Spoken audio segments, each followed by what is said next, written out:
this. If you're a covenant breaker, if you make a promise and break your promise, St. Paul lists you with the lowest of the low, you're on that list. Hosea 6:6 says, "For I desire mercy and not sacrifice." Christianity is not proverbial. Christianity is behavioral. It's not what you think. It's what you do that matters. Jesus says, "You are my disciples if you do what I ask you to do." It is not how loud you can sing. It's not whether you can dance in the aisles or not. It doesn't matter if you see Technicolor dreams on your bedspread every Thursday night. It's whether you can be loyal to God. And if you can't be loyal, God can never use you. Never. Salt has great value. The word salt and salarium goes together like a hand in a glove. Because the Roman soldiers were paid in salt back in the old days from the salarium which they work. Hence, the word salary comes from salarium. If a person didn't do his fair share of the work, your co-workers would say, "You're not worth your salt." How many of you ever heard that phrase? That's where that comes from.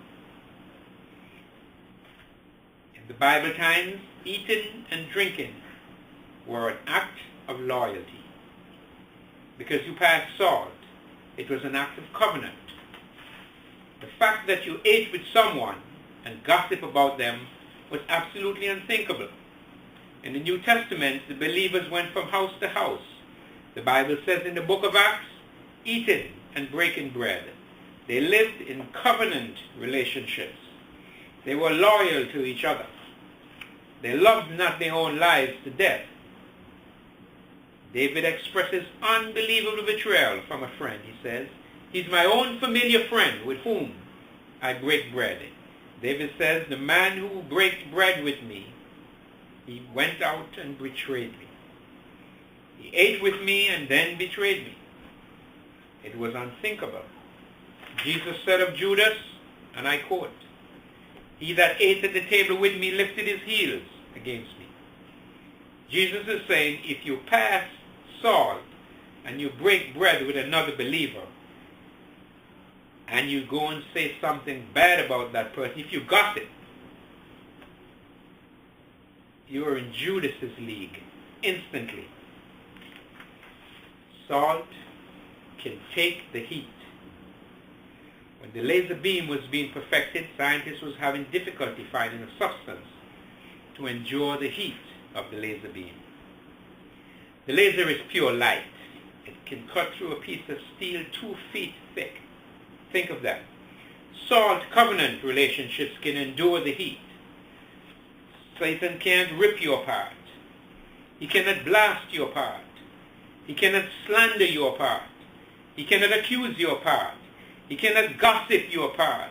Salt has been passed between you and that believer.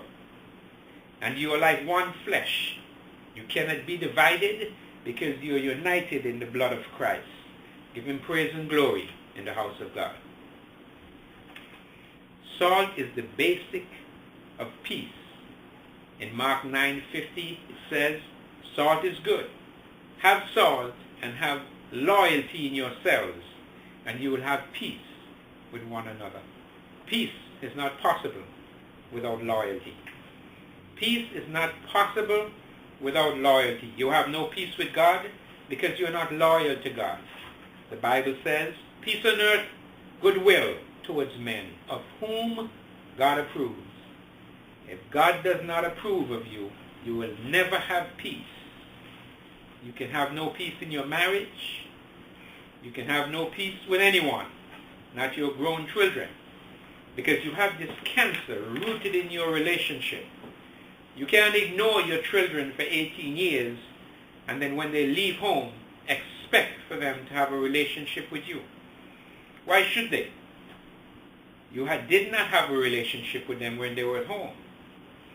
All offerings of the Old Testament were given with a measure of salt.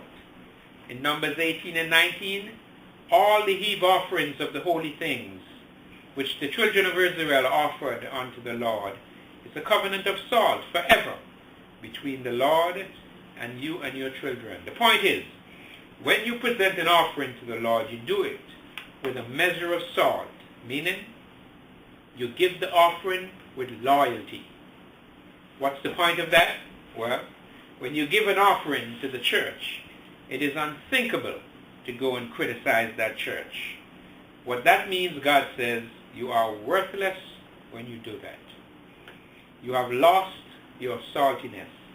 The Bible commands that your speech be seasoned with salt. In Colossians 4 and 7, the Bible says, let your speech be seasoned with salt. Let your speech be seasoned with salt. The point is, don't let one word roll off your tongue that's not seasoned with loyalty. If you can't speak loyal about someone, shut up. The tongue has destroyed a greater horde than the sword. Words are as common as a blossom on a spring's day, but how mighty their power to destroy. Wounds that are inflicted by a sword will soon heal, but wounds that are inflicted by bitter words often never heals.